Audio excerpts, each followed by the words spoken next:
Setelah erupsi Gunung Semeru di Lumajang, Jawa Timur mengakibatkan 2 orang mengalami luka bakar saat melintas di jembatan Curah Kobokan. Sangat tebal lor, abunya lor. Abunya sangat tebal sekali. Video amatir memperlihatkan detik-detik awan panas Gunung Semeru menerjang jembatan Curah Kobokan, Desa Sumberwulu, Candipuro. Asap dari awan panas mengepul hingga menutup jalan raya. Akibatnya 2 orang yang sedang melintas mengalami luka bakar di bagian wajah dan tangan. Keduanya lantas dibawa ke Puskesmas Candipuro dan kini dirujuk ke rumah sakit umum daerah terdekat.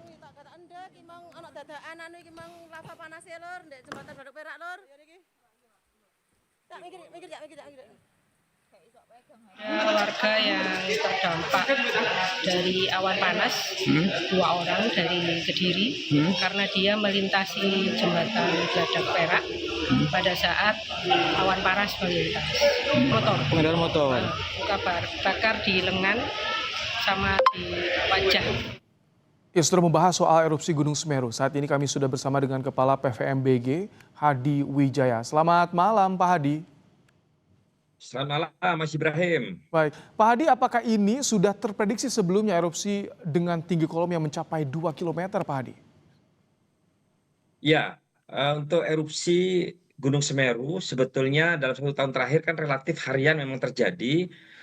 Namun yang mengagetkan kami untuk pemirsa Kompas TV bahwa terjadinya guguran awan panas itulah yang mengkhawatirkan. Ini yang menjadi kejadian bencana yang sangat berbahaya karena kalau di Gunung Merapi dikenal dengan Wedus Gembel, nah di Gunung Semeru terjadi juga.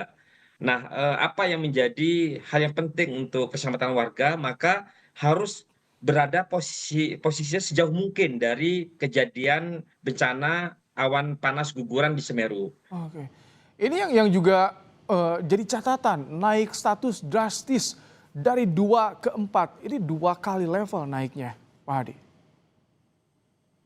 Betul. Jadi tadi jam 14.35 saat laporan ke kami dari tim pengamat gunung api di pos Gunung Api Semeru memang menyebutkan terjadi peningkatan awan panas guguran yang awalnya 5 kilo berkembang ke 7 kilo, maka kami pukul 16.00 WIB kami naikkan status dari level 2 atau waspada ke level 3 siaga. Tapi ternyata perkembangan berikutnya sudah mulai masuk ke eh, ke jarak 13 kilo sehingga kami pun akhirnya dengan tim menganalisis dan kami naikkan statusnya pukul 17.00 untuk ke level 4 atau awas, yaitu dengan jarak luncuran kami perluas menjadi 20 kilo untuk sektoral. Nah, sedangkan radius Mas Ibrahim kami naikkan dari 5 kilo ke 8 kilo. Maknanya apa? Bahwa kami khawatir untuk radius 8 kilo itu masyarakat jangan sampai terjadi tidak hanya erupsi abu vulkanik tapi juga lontaran batu pijar seperti di Laut Tebing Laki-Laki. Oke, baik. Nah, untuk saat ini di Rabu malam 21:49 waktu Indonesia Barat, statusnya apa? Masih awas? Ya, levelnya adalah tertinggi yaitu awas, tetapi kami terus menganalisis apakah jarak rekomendasi kami itu 8 kilo secara radius dan secara sektoral ke arah selatan dan tenggara masih 20 kilo. Karena kami mengkhawatirkan kalau masih terjadi peningkatan awan panas dan lahar panas lahar dingin, bisa saja kami akan perluas statusnya, perluas areanya itu dari 8 kilo bisa ke 10 kilo, bahkan 20 kilo secara sektoral tadi bisa ke 20 kilo. Jadi kalau untuk status levelnya itu tertinggi, sudah di level 4 Mas Ibrahim. Kalau PVMBG aja masih monitoring, tapi tadi kami mendapatkan informasi dari tim liputan di lapangan bahwa ada berita sudah normal, warga sudah kembali ke rumahnya masing-masing. Karena hujan juga artinya tidak ada abu vulkanik. Ini bagaimana Pak Hadi dengan kondisi seperti ini? Ya, ini perlu kami tegaskan lagi kepada masyarakat, terutama masyarakat terdampak, bahwa bahaya dari erupsi gunung api itu bermacam-macam. Ada bahaya karena abu vulkanik yang bisa menyebabkan gangguan pernafasan, tapi juga ada bahaya lontaran batu pijar yang bisa menyebabkan rumah itu bisa hancur bahkan jalan pun bisa terjadi lubang-lubang seperti mobil laki-laki. Nah, kemudian yang berikutnya itu adalah awan panas guguran yang sapuannya itu bisa menghancurkan yang ada. Makanya kenapa wilayah seperti daerah lembah atau sungai itu wajib untuk dihindari karena awan panas itu bisa menimbulkan korban jiwa, Mas Fahmi. Oh, Nah, kemudian yang terakhir itu adalah bahaya ikutan, yaitu lahar dingin yang disebabkan oleh akumulasi antara lahar yang di atas itu di area puncak, kemudian terjadi curah hujan yang tinggi itu menyebabkan volume lahar dingin itu menjadi membesar dan itu bisa berbahaya seperti kasus erupsi Gunung Semeru di bulan Desember tahun 2022 yang menimbulkan korban jiwa puluhan orang.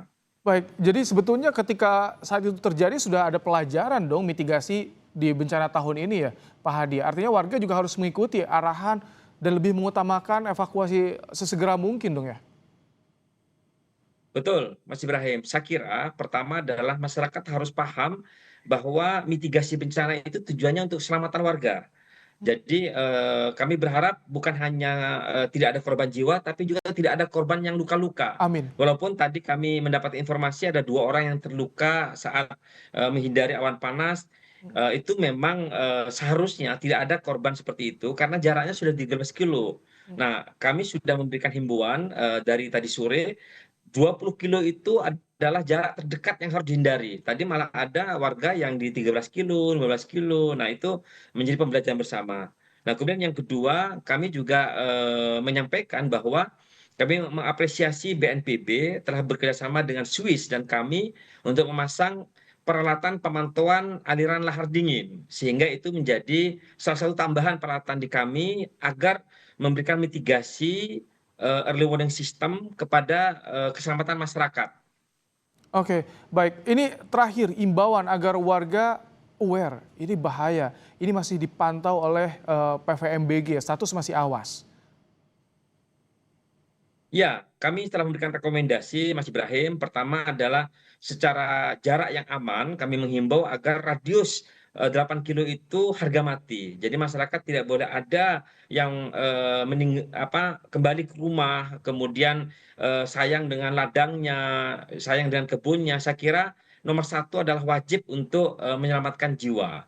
Nah, kemudian yang kedua, kami juga berharap kenapa masyarakat tidak boleh ada aktivitas 8 kilo karena lontaran batu pijar bisa terjadi sewaktu-waktu.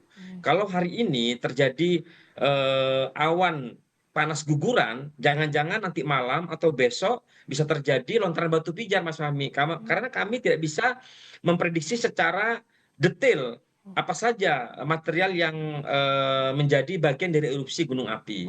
Nah, kemudian yang ketiga, Mas Fahmi, saya sampaikan ke masyarakat agar potensi awan panas, guguran lava, lahar itu terjadi di sepanjang aliran sungai atau di wilayah lembah yang saat ini kami melihat wilayahnya luas. Baik itu di Besuk Kobokan, Besuk Bang, kemudian Besuk Kembar, Besuk Sat, dan ini menjadi lahan-lahan yang berpotensi aliran lahar dingin yang bisa menimbulkan korban jiwa. Baik. Jadi kami berharap dan mempertegas himbauan kami agar masyarakat menghindari wilayah 20 km dari aliran lahar panas, aliran lahar dingin, dan guguran awan panas. Saya kira Baik. demikian.